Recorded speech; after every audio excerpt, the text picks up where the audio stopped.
Hey guys, we are now live. This is so exciting. I'm going to let some people start coming in to make sure I'm talking to someone.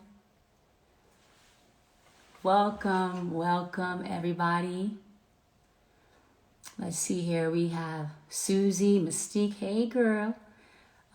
Shaw, Zags, hi. Kay Steppen, hey. I see Jordan Denenberg's in the house. Let's see here. Rita Candy.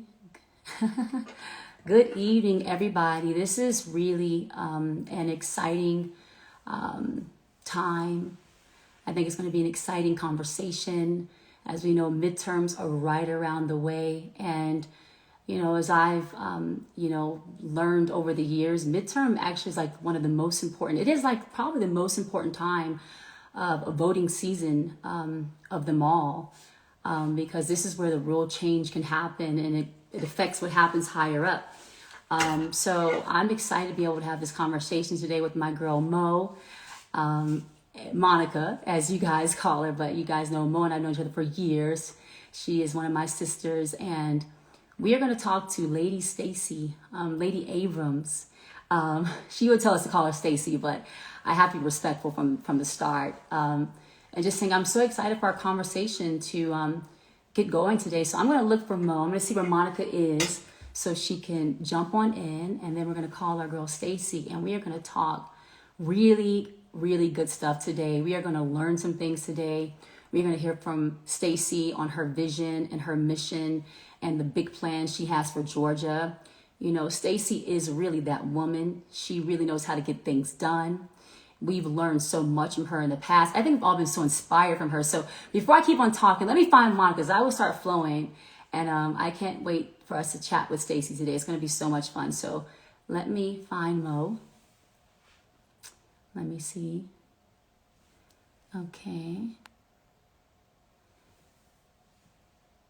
Okay, I'm going to call invite to Monica. Guys, I swear, for all the lives that I've been doing, I'm still learning how to do this. Hey! Hey, Mo! how are you? Amazing. How are you, sis? Situated. I know you came in sideways. There, There you go. Fashion queen, fashionista. Mo, how are you?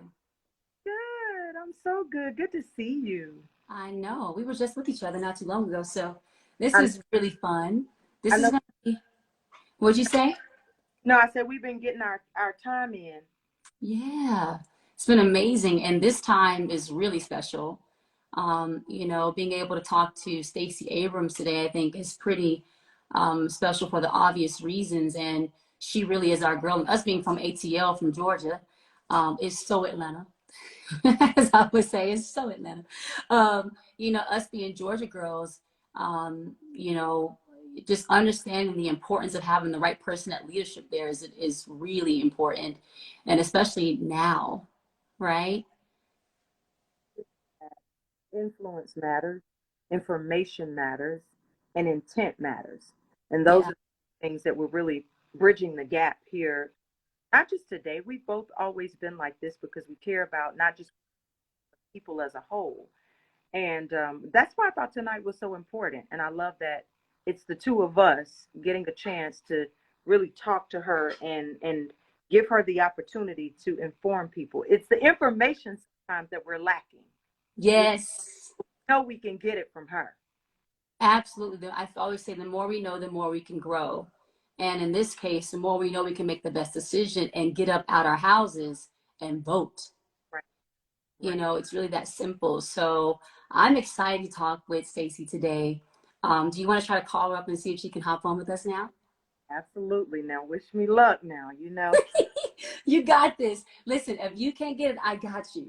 If professional help You us got it? get the wrong thing. Uh-uh. No, this is not the right. Oh, okay. You shining. What buttons are you pressing right now, Mo? Oh, Lord. What is going on? We're about to have a music video right now. Okay, so wait, let me see. Mo, what are you pressing? All the wrong things. Let me tell you what's about to happen. I am about to call someone you know very well. Rodney, help your mama. Because this ain't it. Okay. Ronnie, Mom. Okay, let me see here. I can also try to do it on my side as well. He got us. He's You here. got it? Because you got the effects flowing. Ronnie. Take all that. It's not. It's not on them already. No, it's not on there, baby. Okay, so now can you call Miss Stacey Abrams for me for my live? It's this one right here. It's always the kids that come through. Got it. Our kids are way more tech savvy than we are. For sure. Oh shoot. Ciara. I'm trying to figure. Wait, say it again, Mo. But I feel better because he's trying to figure it out too. I can also press the invite on my side if for some reason somebody says, somebody help Auntie Monica, please. Hold on. Okay, let me see. You want to do it? Yeah, I got it. I got it. You got it? Hold up. I can invite her now. You want me to do it? Let me see. In this room. Okay. Oh wait, I think I got it. Perfect. Or you got it? You do it? Is that what you invite? No, we just want to invite Miss Stacey. Here, I'm gonna do it. Want me to hit it, Mo? Yeah. Okay, I'm gonna do it right now. They're saying you have to do it because you're the host. Okay, I'm inviting her now. Perfect. Let's see if we have some luck here. Yeah, Leia just told me. Yay! We did it! Well done. You were watching our whole thing, right? We were I have been impressed with the ingenuity and trying to make this happen. Listen, I'm so happy we made this happen and we're making this happen. It is truly an honor to be sitting here with you today, Stacey. I mean, I think you mean so much to us ladies for so many reasons. Just watching your journey, you know, just seeing the fighter in you, and that inspired all of us, you know, and to see the change that you've been able to make and the influence you've been able to have has been phenomenal. So it's really an honor to be sitting here with you today. Well, it is my honor. And talking to two, Georgians, not only are you extraordinary superstars, legends in your own right, but I get to claim both of you as Georgians, which just, makes me feel good about who I am as a person. Aw, I love that. Thank you. That means a lot. Absolutely. It's the that you have special, and I think it's so empowering for not just us as women in the industry we're in, but the women that are at home, the women that are going out 9 to 5s, the women that are entrepreneurs, the women that are entertainers. It's just inspiring. It just makes you want to be a part of it all. Yeah. Well, thank you. Well, look, I know that. So one thing that I do on IG Live, I appreciated the ingenuity that you had, Monica, bringing in someone as your tech specialist. Mine is called Faith. She's a 16-year-old. Ciara, I appreciate the fact that you figured it out but one thing that I've started doing on IG Live is something we call Here's the Thing, where I just ask people to ask me the questions they have. You can't expect people to be involved and engaged in politics if they don't feel that they really have ownership over the issues. And so I'd love it if you two would stand in for all of Georgia and ask me questions to do today's edition of Here's the Thing. Let's go. Well, Stacey, here's the thing. Yes. Okay. We definitely have questions for you, and I'm going to start with this first one. Why should people care about midterm elections and about governors? So when you go and buy a new phone, you get your phone, you get excited. That's the presidential elections. That's the elections we get told about. But that user agreement that you get that you rarely pay attention to, that sells all your information and costs you an extra $10 a year that you weren't expecting, or $10 a month, that's midterms. Midterm elections are when the work gets done at the state level, where it's closest to the people. We care about the presidency, we care about the Senate, we care about Congress, but they're setting policies at the top. But what hits us closest to home is what happens at the state level. And the person in charge of the state is the governor. So whether you're talking about education, how much money goes to your school system, whether you're talking about whether the highways and the byways in your neighborhood get paved, that's the governor. What happens with healthcare in Georgia, not having Medicaid, not having health insurance, losing Georgia Baptist Medical Center, that's all the governor's decision. And so we should care about midterms because they try to make sure we don't. That's when that's the fine print in government. It's when governors who control billions of dollars and so much of our lives make decisions because they know we don't know who they are and the level of power that they hold. But we can change that. This year, we can change that. So good. Really have the power to protect the freedoms and the people we love? Exactly. So one thing that we have seen with this governor, you guys may know, I ran for this office 4 years ago, didn't get it, not confused. I know I'm not the governor. But the person who won this election, his very first year in office, he passed a 6-week abortion ban, a ban that says that women cannot access reproductive care before they know they're pregnant. And it allows investigation of women if they have a miscarriage. They can be investigated. We know that if you are a victim of rape or incest or human trafficking, you have to file a police report to be able to get access to the services you need. That's the governor's decision. He wanted this law. He said he was overjoyed about it, and he plans to make it worse. In fact, he was caught on tape last week saying he wasn't sure how he felt about contraception and the fact that they could come in and possibly do something about contraception. And so our freedom as women to control our bodies, our freedom as voters to be able to access the polls, our ability to make choices about who we are and who we love, all of these things are on the ballot because the governor in this current day and age is the person who signs those bills, pushes that legislation, and makes decisions about the kind of freedoms we actually enjoy. And I want a governor who actually believes in my right to be free. Absolutely. I mean, it's just so amazing when you think about it. You know, all those things you said are just like insane. And I think for all of us women, it's been so hard to deal with, you know, being in this time. And that's why, as you said, midterms are so important, right? You are important for that matter, you know. So what I also want to ask is we hear so much about voter suppression. How can we be sure that our vote counts? So here's what voter suppression is, and it gets conflated with voter or election fraud.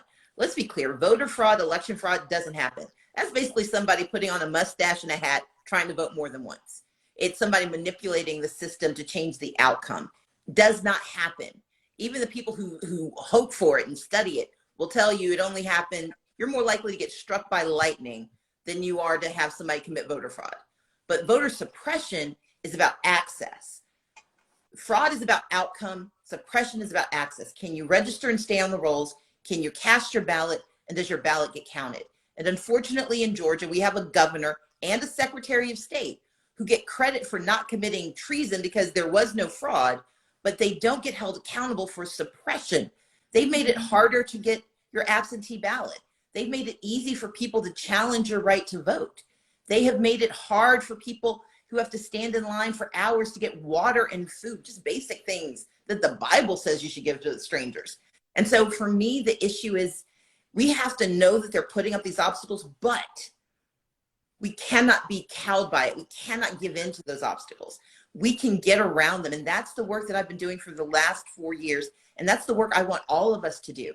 What they are most afraid of is if we show up, we can win. The best way to combat voter suppression is to overwhelm the polls with our presence. And so, yes, your vote will count. If you show up and if you bring your friends with you, if we prove that we deserve to be heard, then yes, we will get those votes counted. But they win when they convince us it's not worth trying. Voter suppression is most effective when it makes you think, I'll just stay home. That's when they've gotten exactly what they want. They've stopped you from casting a vote. Your resilience is so admirable. Even though you're not the governor yet, you have acted as such, and you've informed us consistently as such. And I'm really concerned as a mom who are still out and things like that. Here, where I was born and raised, But what are your plans for the women of Georgia? You touched on it, and you talked about some of the things that are already being implemented that take everything important to us from us. What are your plans for the women of Georgia? So today is Black Women's Equal Pay Day. And what that means is that it took until today for Black women to earn what white men have already earned. That's how much longer we have to work because of the pay disparity. That it should be offensive to everyone, male or female, regardless of race. If you were doing the same work, you deserve the same pay. So part of what I want for women is equity. I want us to have equal access, not only to pay if we work for someone, I want us to have equal access to contracts if we work for ourselves. I want women to be able to access capital. We have so many small businesses. In fact, I was just down in Stonecrest at New Black Wall Street, and 90% of the business owners are Black women. But I know that across this state, we need women writ large, Black women in particular, to be able to own the means of production, to own their own businesses, to be able to hire their community members, to take care of their families. And I'm the only candidate who has a plan to actually get access to capital to women-owned businesses, to make sure they get the contracts they need. But let's start a step further. We've got to make sure that we get the education we need. That's why I want to create an entrepreneur's learner's permit, meaning that instead of having to, fail and succeed to get to what you want, let's have somebody help us. We do this for big companies. They get all the help they need. Why not do it for small businesses? And let's make sure that if you want to go to school, you can go to technical college for free, and you can get need-based aid to go to college. Because for so many of our women, it's getting that education that opens all of the doors. And then fundamentally for me, it's about healthcare. We know that we make choices based on how we feel and the debt that we carry. And healthcare debt crippling. My opponent doesn't care. He's refused more than $15 billion that could have helped people pay their bills, could have helped people pay for insurance, and could have helped the rest of us not pay their bills for them. I want to expand Medicaid, and that particularly helps women because 1 in every 5 women in Georgia does not have health insurance. We can change that. Plus, I'm going to restore women's right to choose and get rid of the grotesque bill that he signed that bans abortion in the state of Georgia. Mm. I mean, Stacey, you said a lot there. You know what I thought about when you were talking is, there's a saying that behind every great man, there is a great woman. And, that it is time for us to, it's time for equity. It's been long overdue. And, it's amazing to hear you talk about that and hear you're passionate about that, because we need someone like you that believes in that understands that gets that. And that if you were in office, we know that you can be a part of making that change, because it really is time. Like when you start off by talking about, like, it would take 9 months for us to catch up with where the man started the year before and to make the same amount. Like, that doesn't even make any sense. Like, why? I always say you're never limited by the color of your skin nor your gender. And that's how I think. But the reality is that is not really true in theory, so, and, you touched on it. I guess I can say what I mean about that is just my way of how I think. Like, I'm always like, I'm going to think beyond what they say I can't do, so that's my mentality. But the reality is that a lot of us are still held back by the systems that are there. And you touched on a little bit as far as education goes. And education, I would say, I know it's important for both Monica and I. We talk about it with our kids going to school. In our household, Russell and I were big on education with our Why Not You Foundation and empowering the youth to lead with the Why Not You attitude. Like, we're all about that. What more can you share on your plans for education? Well, let's start with what you said. You do not allow yourself to be limited by the stereotypes and the soft bigotry that exists in the world about what people see or think they see. That's about holding ambition. And we should all hold that ambition. I'm standing for an office that no Black woman in American history has ever successfully achieved. But I didn't decide not to run because I don't look like anyone who's gotten the job. For me, that's just another reason to try hard. But to your point, there are obstacles that are real, and you can't defeat obstacles if you ignore their existence. And so I think it's absolutely true that your mentality should always be, I deserve, I can do, that's my right. But then we need a good government that helps you understand how to navigate either the obstacles that are created, or they need to move those obstacles out of the way if they're the ones who created it. And so when it comes to education, that's a perfect place to start. I'm the product of public schools. I graduated from DeKalb County Public Schools. And I think both of you went to school systems that beat my team when they played. But what that meant for me was that I had teachers who invested in me and poured into me. When I became valedictorian, they were the ones who celebrated me and said, here, go on to the best college you can go to. Don't limit your ambitions because of what you see around you. Imagine what you can be. And that's why it is so important to me that we pay our teachers a living wage. Right now, teachers in Georgia make less as a starting salary than teachers in Mississippi. I want to increase our starting salary to $50,000. I want to increase all educator salaries by $11,000. And on top of that, I want to make sure that our education support personnel, our school bus drivers, our cafeteria workers, our paraprofessionals, our counselors, that they're all also getting pay raises because they are doing God's work. But that means that we've got to invest. And right now, Georgia has $5 billion extra dollars. After we paid every bill, after we put money in our piggy bank, we've got $5 billion. And my opponent doesn't want to spend that money. He doesn't think that teachers deserve another raise. I do. And that's one of the reasons we need a new governor, because we need to invest in our teachers. But we also have to invest in our students. They need mental health care. And right now they can't get it because we won't expand Medicaid. Medicaid not only gives insurance to poor people, it helps communities get access to doctors and nurses and therapists and counselors, because when someone has insurance, they can afford to get the support they need. That's why I want to expand Medicaid. And the thing is, we can do all of the things I want to do without raising taxes at all. We don't have to have new taxes. We just have to have good leadership. But I think the most important piece, I believe in public education. I don't think that we have enough money pouring into the system, not just for money's sake, but because we know it's harder and more expensive if a child lives in an extended stay hotel for her to catch up the next day. If you live in a rural community and you don't have the internet, that costs more.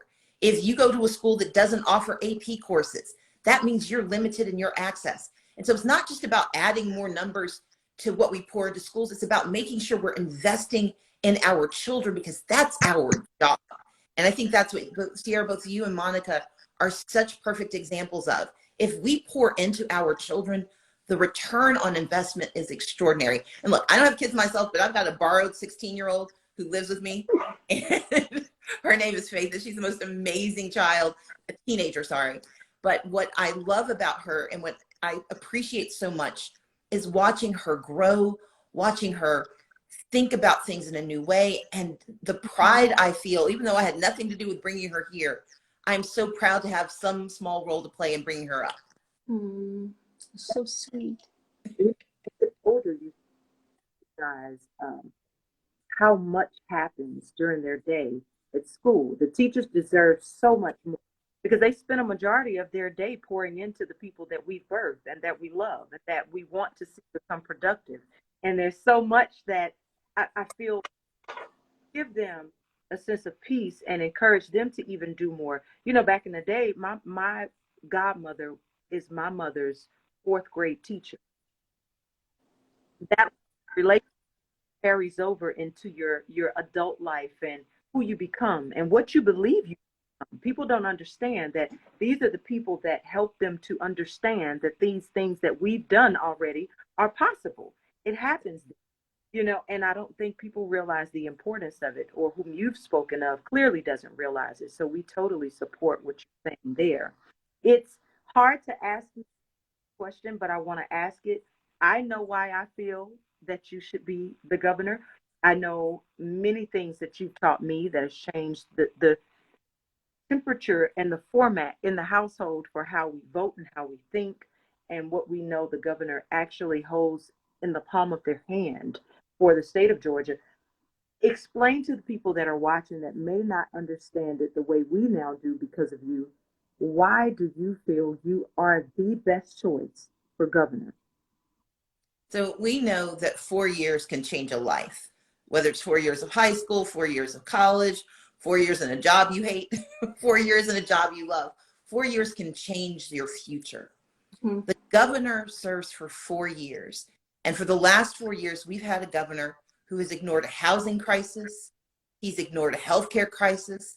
He's ignored a gun violence crisis, and he made it his mission to strip women of their right to choose. I'm running because I believe we have to get back to the fundamentals, back to the basics, investing in making housing affordable everywhere in Georgia, making sure that we expand Medicaid and lower healthcare costs, but also save hospitals. It should appall every person in Georgia that we are losing one of only 2 level 1 trauma centers that serve nearly 50% of the state. If somebody gets in an accident on I-20 or 285, if Grady can't take you, where are they going to take you? When that hospital shuts down, that's what we're facing. I'm running because I know that we should invest in education at every level. And because I know that people need to be able to make a good living, whether they work for themselves or someone else. And right now we have a governor who basically sells the state of Georgia to others by saying you can pay them low wages when you get here. I want people to compete for us and invest in us. And I want us to grow our own jobs and invest in ourselves. And so for me, becoming governor is about doing for the people of Georgia, fighting for the people of Georgia, the middle class, the working class, the forgotten folks, helping those who never believed that they had a real shot, but also helping those who got their shot to do a little better, because usually they'll reach back and bring somebody else. And so, fundamentally, I want to be governor, and I will be a great governor because I was raised to work hard, to look out for others, and to never quit. And that's what I want to do for the state of Georgia. So amazing. You're very good. Wow. So look, you two have gotten to ask me a lot of questions for Here's the Thing, but now I'm going to turn it on you. And I'm going to start with you, Ciara. Can you tell me, you've become more politically active. Both you and Monica have become much more politically active and louder about your beliefs. Can you talk about why that is? What was the switch that turned on for you? What made you engage? And which politicians are you thinking about? How do you decide who you support? Well, I think for me, it's just understanding the power of my voice, knowing that my voice matters. My voice carries weight. And I say that because voting is where I can use that power, and it's been a great feeling to have an experience when I've been a part of voting, and what I voted for, who I voted for was in office. That was something that was really, it was just an incredible, I felt like I was a part of something. Like I felt like I was really making a difference in that moment. I think that when you understand that really can make a difference, you get up, you get out, you go vote, you use your voice. And as far as the politicians that I personally gravitate towards, I always look for the person that's that's meeting me at my level, meeting us at our level as humans, right? Where's the compassion for humanity? I think as you talk about the person that's in office right now, it's like, to me, they think more about business versus humanity. Like when you were talking about education, honestly, I want to interrupt you a few times. I was like, keep it together. But what you were saying is true. Like I have an incredible passion for education and teachers. I am very, very sensitive to teachers, because God knows I got 3 of these things around my house, 3 children. Monica has 3 children too. And it is work. Teachers get up and they go and give their all to walk away with so little. And for me, that bothers me. It's been a passion thing for me for a long time. And I've been trying to figure out how to also get involved in that space more, because teachers deserve so much more. But to hear your passion about these things, right? To hear how you're thinking about the full picture, that can really change the history of things, change the whole, not just the history of things in general, but someone's family. When you talk about Medicaid and Medicare and wellness, we have to be thinking about these things. So when I hear someone like you speak about those things, I get passionate. I'm like, whoever's watching right now, why wouldn't you want to get up, get out and vote and use your voice? This is a chance for us to be heard, and so when I understand that, I get excited, I jump all in. I want to use my platform to share and all the things that I'm learning in the process. And I love when someone is meeting us where we are. That is the only way that we're going to make true changes. It's time. It's time for something different. It's time for something new. It's time for someone who really cares. I feel like these past few years that we've been living in, we were taking some steps forward about, 5 years ago. I get my count right. You guys can follow the math, what I'm trying to say. But we took some steps backwards, and And we have a lot of cleaning up to do. And we need people like you in office that can be a part of making that change. So I love when someone can meet us where we are, can be aware of where we need to go, and is about that life of making it all happen. Well, thank you. Monica, what about you? I share the same sentiments. We talk about a lot of this stuff because my kids are a bit older, and us being around through the births of the six of them in different ways and different capacities, you get a chance to see how the things that are changing change them. The things that are changing. You know, you look at the crime here now, and I look at where I'm from. I'm still a person that keeps not only my feet, but my heart and my ears to the streets that I'm from. And I think knowing what their concerns are concern me, knowing that my concerns are just as relevant, but they are also different. Who is able to address all incomes, all people, all feelings, all races, colors, and creeds, and understand that it may be different in some places, but they all need a certain level of change. And that takes you can't clock in and out of what's needed here. And that's one of the so easy for me when you guys reached out to me and you and I talked on the phone, Miss Stacey. I told you, I said, I'm here, and I meant what I said. So use the ability to discern when someone cares. That concern, care, compassion, those are things that you can't buy. It's not just circling a name. Those are not things. And who you were raised has a lot to do with it. You know, when I look at candidates and they share things about their background, that interests me a lot too. When you have people that care about their community, part in educational backgrounds for people like yourself, and how your parents pushed you towards higher learning all your life. We don't know exactly what we'll be when we're kids, but we know that influence matters. Those are the things that even push me to look at people to decide that this is who I'll get behind. That played a major thing, that I believe in Miss Stacey because I see also what her parents believed matters. It mattered that you cared about all of the communities, all of the incomes. I am still very much a part of where I'm from. I can still pull up, get out, have a conversation. That's something I'm known for. I'm never leaving that. And it's important for me to make sure that even their voices are heard, telling them that, listen, now, this is what you can do. That's important. And just understanding that you have to have a real person, like Ciara said, it's become almost mechanical, where it matters how it looks, you know, and not how it feels and what it actually is. So that's how I choose who I get behind. That is how I choose. It's not just what you say you do. I don't even pay attention a lot of times to what people say only, because we know that people put on facades. That comes with the territory. But you can see by the actions of that's how I make those decisions. And I make those decisions with real people standing right behind me with the heart of what it is that they feel like they suffer most from, and with being right here. I went to North Clayton High School. I went to, a academy around there too. These are all the people that I still love and able to keep a part of me right there in the heart of where things need to be changed. And that change can only be implemented by people that are, how can you be there when you do not know what they are dealing with? So I watch you all the gap, and right in the, it's like if you go to the places that the first thing they say is they don't know what we feel. They're not over here. Over there. That you're over there. So when I look at people like yourself and other people that I voted for, I can't support you if you're not of the people, and you can't be of them if you're never. So that's how I make my decision. Well, I just need you to not run against me this year. If you give me a moment, that's it. That's all I'm asking. Now, Ciara, I hear about this prayer. Are you going to send me a copy? I'm serious. There's some things I need. Are you going to send me this prayer? Because I need some help.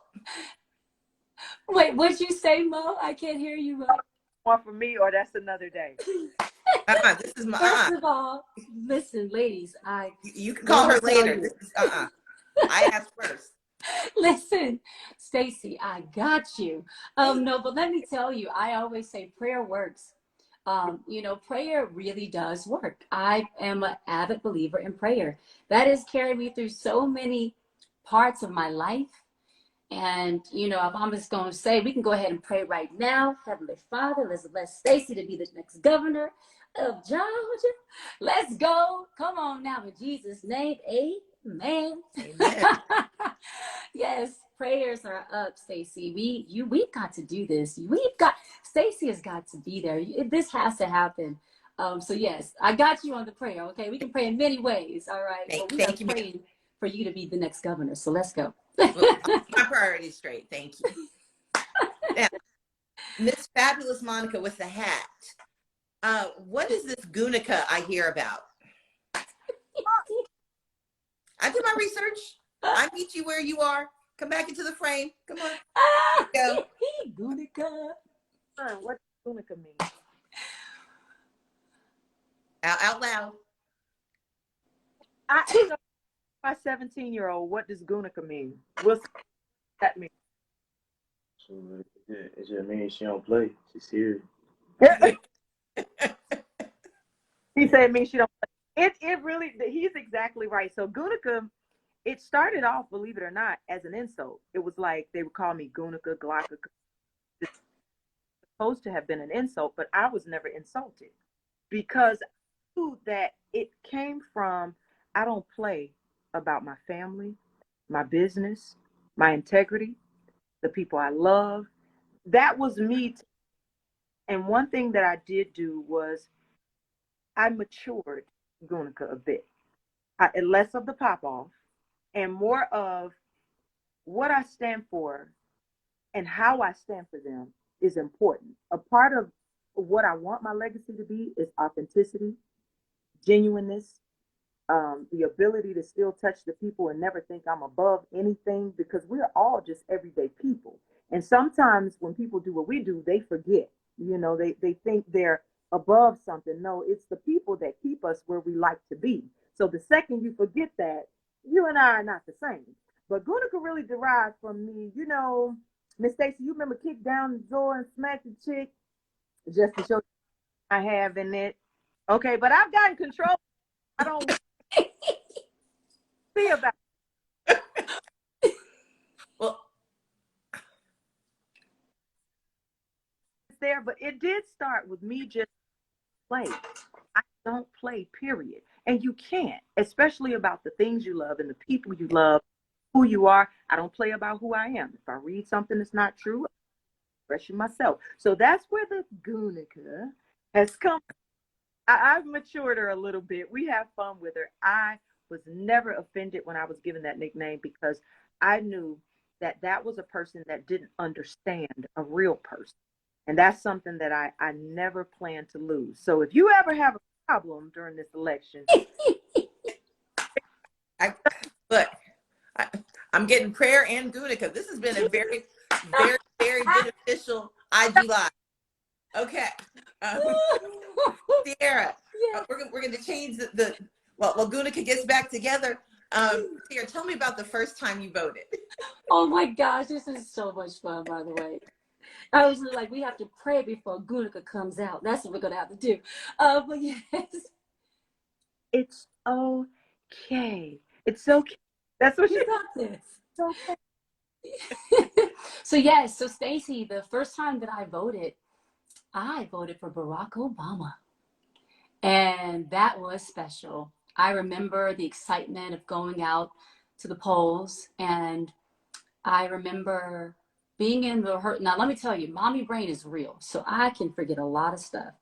But I'll never forget being in my rehearsal hall late night. I was rehearsing for some award show. I don't remember the show I was rehearsing for, but I remember standing by the TV and them announcing that he was our president. That was unforgettable and obviously monumental. And that was a great moment, an example where I felt like my voice was heard. Like I was a part of that. And I was so proud. So that's my first memory. And I'm really proud of that till this day. Monica / Gunica.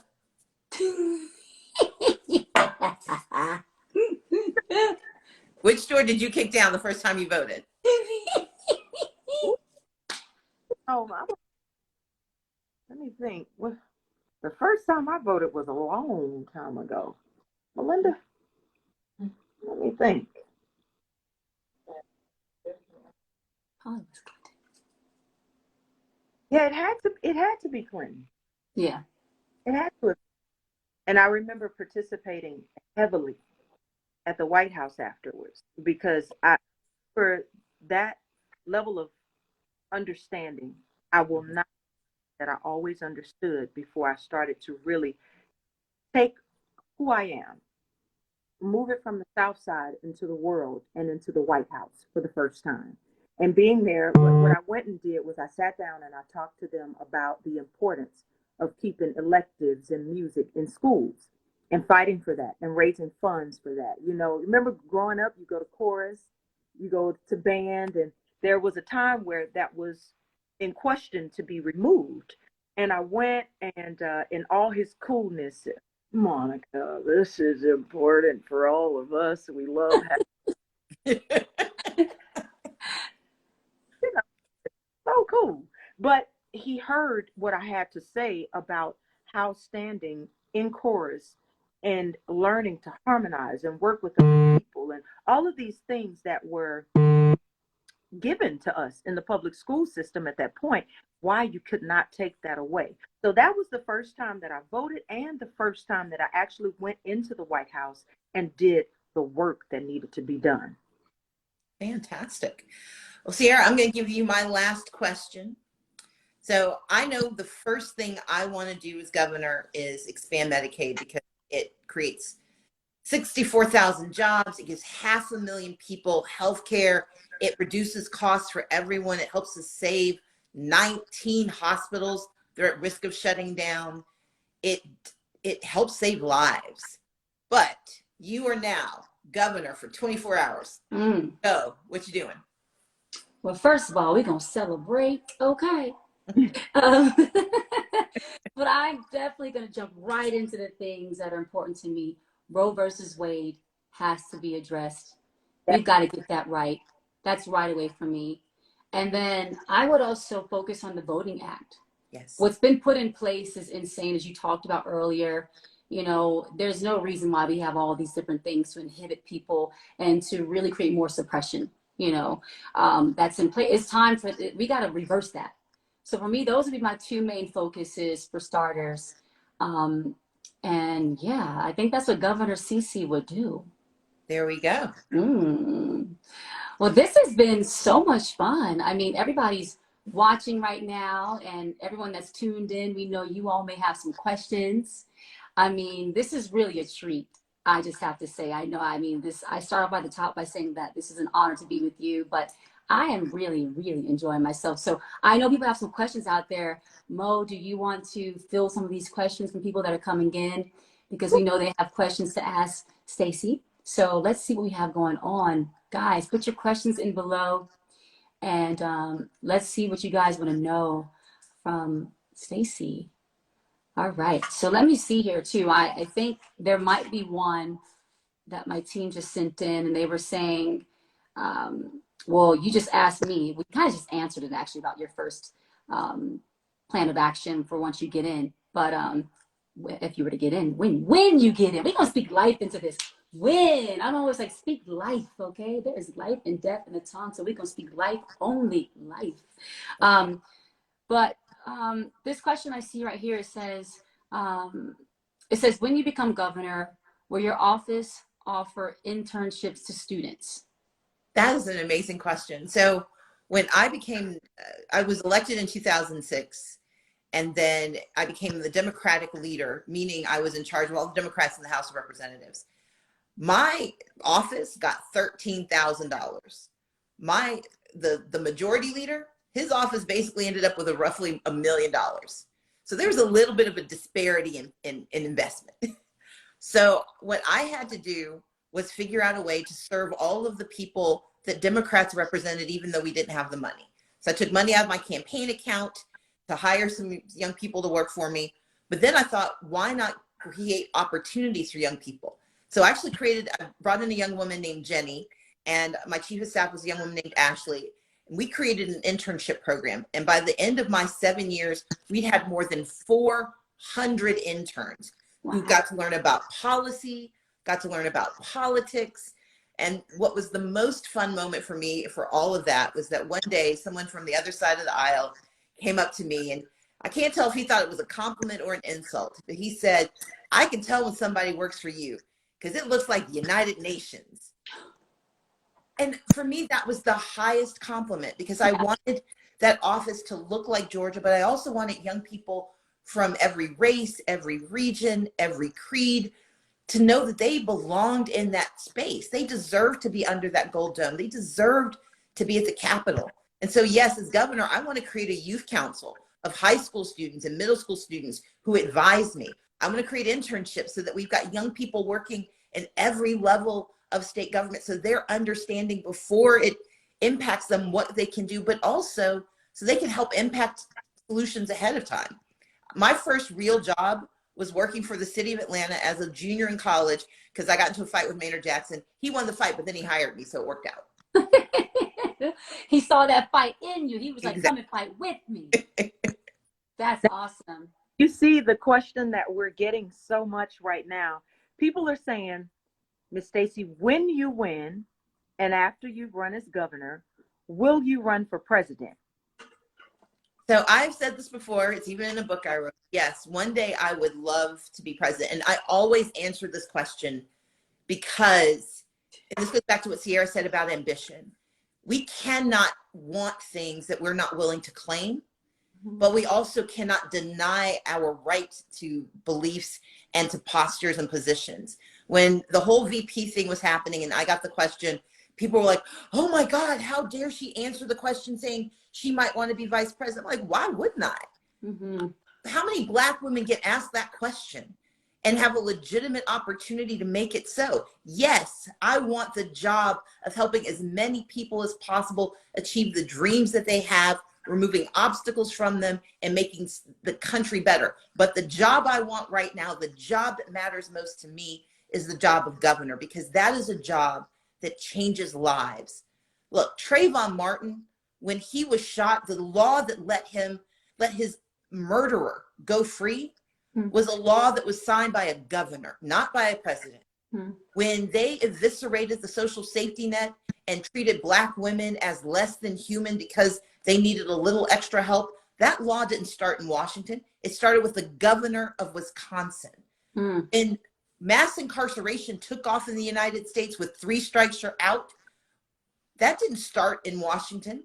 That didn't start with the 94 crime bill. It started with the governor of California. He passed and signed the first 3 strikes you're out law. And if we live in the South, we know that Jim Crow, those laws that denied Black people their citizenship for 150 years, was signed by 9 governors. It never had a single federal law. And so for me, the most important job, especially in this moment, is the job of governor, because we need someone who believes in our humanity, in our integrity, and in our right to thrive.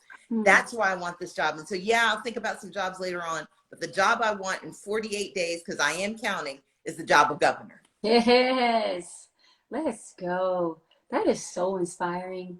Your fearlessness is, I mean, this is how we have to think. We have to think this way as women. We have to believe in like what we want to do, who we want to become. Why not us? Why not her? I mean, I hope that everyone that's watching, especially the ladies, are getting a dose of major inspiration right now, ladies. Let's go. This is amazing. Okay, so then let's see if we got some more stuff here. Let's see. Okay. I think my team sent in something else too here to my phone. Okay. Oh, this is a good one. How will you help the ATL film industry thrive as a governor? So let's understand that the film industry is not just Atlanta, it is the state of Georgia, but it is under attack by the current governor. We know that we lost Music Midtown. We lost Music Midtown because of his gun laws. Because when Georgia has the 9th highest gun violence rate, and the guns are the #1 killer of our children, instead of strengthening gun safety, he weakened gun laws. And because of that, because of the weak gun laws in Georgia, Music Midtown took its $50 million and left. We know that because of his voter suppression law, the one he signed in 2021, we lost $100 million from the All-Star game. They said we can't bring people. In fact, it was the black players with the MLB who said, look, we don't want to come to a place that doesn't treat us with the respect and the voter access that we deserve. And so they lobbied, and that game left. And when it comes to abortion laws in Georgia, I have spent so many hours on the phone talking to people about why I need them to stay and fight. But we need to win, because now that that law is the law of the land, now that women are denied the right to control their bodies, it's going to be harder and harder for projects to stay here in Georgia. When a woman knows that she's going to be on set for 9 months or for 8 months or 6 months, but she's got to know within 6 weeks what she can do. Otherwise, she faces being criminalized. The doctor who helps her faces 10 years in prison. It's going to be harder and harder to keep that industry here. And here's the thing. We forget that when the film industry came to Georgia in 2008, it didn't just organically grow here. We got it from North Carolina and we got it from Michigan. I know Monica remembers, and Ciara probably does too. Dawson's Creek was filmed in North Carolina. All these films and television shows that were happening in North Carolina and in Michigan came to Georgia when they got governors who decided that they didn't have to do what the people wanted. And that's how Georgia got it here. And we need to understand that there are other states that are eager to take this film industry from us. And that's why I want to be governor, to not only have the laws to make certain that people can work here, but make sure they want to stay here. But in addition, I'm going to protect the tax credit. I'm going to make certain that we are creating apprenticeships that help folks from our communities that are often underserved and overlooked, get jobs in the film industry. Right now, you got to know someone to get somewhere. And I want to create those internships that let our young people get into the industry early so they can grow their opportunities. And I want to make sure that we're providing financing so that those independents and those creatives who have amazing ideas but don't know where to start don't have to put themselves in the hawk to get started. But you need a governor who actually believes in investing in people and protecting our freedoms for the film industry to stay here in Georgia. That's so good and so powerful. Someone will save Georgia. Yes, we clearly see that Stacey Abrams can save Georgia. Come on. Well, let's see what else we have. Mo, do you see some other questions there? There are actually several good ones that they just handed me. Okay. Younger. What piece of advice do you have for younger generations who want to make a change? What would be the steps that they take to do so? So let's start with why I talk about voting so much. Voting is not magic. I know politicians talk about it, you vote and these magical things happen. That doesn't work. Voting isn't magic. Voting is medicine. Medicine is something you have to take over and over again. And when you stop taking it, whatever's wrong with you is coming back and bringing friends. And so part of what young people, the power they have is when you understand it's medicine, then you organize around how do you keep it going. And that's something I've seen young people do spectacularly well on every issue that matters to them. But when we don't use that power in voting, then the people who want us to stay sick, the people who create the ills in our society, they're doing their part. And they get amplified by it because they know we're going to get distracted, or worse, we're going to get depressed and give up. And so the first thing is, do not let people take your attention from your mission. The second is, know that you're not in this alone. Those who are older may not have gotten it done, but some of us are still working. We're just waiting for you to come and help. I got to do a speech when I was 19. I got to speak at the 30th anniversary of the March on Washington. And I talked about 3 things: jobs, justice, and peace. Still working on all 3 of those. But where we were 30 years ago is not where we are today. And the progress that gets made has to be acknowledged. We don't have to rest on our laurels, but we have to acknowledge that progress has been made so we know what else we can fight for. And then the last thing is that you have the right to expect everything. Never let anyone tell you to dampen your ambition or lower your vision. We have the right to see the future that we want, and we have the right to believe we can make it so. And that's why I am so bullish about this job and about this opportunity, because I can see what Georgia would look like if we had a governor willing to invest in us. I can see what our schools would look like if our teachers could actually teach instead of teaching and driving the school bus and having 38 kids in the classroom. I'm being slightly hyperbolic, but not really. I know what we could be like if we had affordable housing in every part of our state so folks could take care of themselves and their families. I believe that my ambition is met by my vision, but I'm reaching out because I can't get there without the young people in the state of Georgia. And if we do this together, what we can change in this world is unlimited. That is so amazing. You know, I thought when you were speaking, I thought about never let someone dim your light. Yep. Clearly, Stacey wants the light to shine bright in Georgia for all of us, for everyone in Georgia. And I love voting is medicine, the medicine we need. We need the right person in place to help make all this change that is like long overdue. It's time. It's time. Maybe there's one more question out there from someone, and we can go quick here. Let's see, the team's in some more stuff. Let's see here. Okay, talk about the medicine. Okay, there's more questions. I'm trying to go to a quick one so everybody can have a little something before we go out. Okay, let's see here. Oh, this is actually a good one. Oh, okay, so you, Stacey, you work with the homeless population. Yes. Can you tell us a little bit about that? So Georgia, unfortunately, has a fast-growing homelessness population, and it's comprised of people who are being pushed out because they can't afford rents. We have those who have mental health issues who can't afford supportive housing or get access. We have those who have substance abuse issues. We have a lot of people who are returning citizens. And because Georgia has such a large veteran population, we have a number of veterans who are homeless. I know that we need more inventory in our housing, but we also need to have more money put in place in local governments so they can invest in housing. And right now, the governor's not doing enough. He's sitting on nearly $500 million to keep people in their homes and won't spend the money. And we need a governor who actually believes that we deserve access. Now, mind you, this is a governor who made millions in real estate, but won't help working families stay in their houses. And that, to me, that kind of hypocrisy is not only appalling, it's economically inefficient. If we help people stay in their houses, we are helping their kids go to school. We're helping them get access to better health care. We are changing the future for the better. And so for me, homelessness is more than just not being housed. It's about all the other pieces. It's about crime. It's about education. It's about healthcare. And it's a solvable problem. We keep pretending. The scripture that annoys me the most that people rely on is when they say, well, the poor will always be among us. That wasn't the Lord telling us to get used to it. It was a challenge.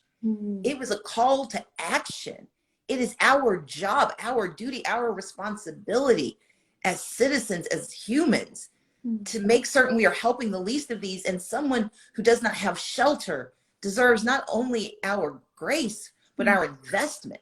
And for me, that is a driving force, because there but for the grace of God go I, but so do people who are victims of domestic violence, women with children, men who are being separated from their families because if they go to a shelter, they can't stay in the same place. There is so much more that we could do if we had a governor who believes it's our job to help people get a step up and get a step inside. And if we do that, we can make the world better. Ms. Stacey, how can they continue to get more information? There are a lot of people that are on this live that I in my heart. This is the first time that they're hearing a lot of the information that you're sharing. This is a new spectrum of information. It's invoking thought. How can they find more information? Because I feel that this is going to make a lot of people want to know more. Can you tell me and do that? Yeah, if you go to my website to stacyabrams.com. Now, there's some people like, oh, she has too many policies. We've got a lot of issues in the state. And so I try to really tackle the issues that people care about. So if you go to my website, it's not going to be like a 5-second snippet. We'll give you some headlines. But if you want to know more, you can click on the link and you can learn more about the issue and learn about why the solutions matter. Because it's hard to solve problems if you don't know not only what is the problem, but why is it a problem. But if you go to our website, stacyabrams.com, and while you're there, you can learn how to volunteer. You can learn about the dates for the election. You can learn about all the ways that we can make this happen. And I just encourage people to go to my website, but also you could, send me a DM on Twitter. I think you can do the same thing on Instagram. That is not my forte, but anytime you have a question, just reach out to me. I am happy to answer. Well, Stacey, you are amazing. One, we thank you for that access. You are special, to be even extend yourself in that way. Again, I really believe is where we're going to see change happen. We need someone that's for the people, and you are a woman for the people. You inspire us so much, and this has been a total honor to be here with you today. Just thank you so much for your time. Thank you for how you're pumping so hard on this journey. We are pumping hard for you. We are believing in this journey. Why not? Stacey, let's go. Mo, this has been fun. This has been amazing, right? I respect and admire. You guys always touch lives, and I feel like we can do this together. What happened 4 years ago has nothing to do with what will happen in just a couple weeks. We got your back on this end. We got your back. So for everyone that's watching and all the Georgians out there, the Georgia pages, you guys make sure you remember that the last day to register in Georgia is October 11th. Early vote begins October 17th. Early vote ends November 4th. And election day is November 8th. 48 days. Let's go.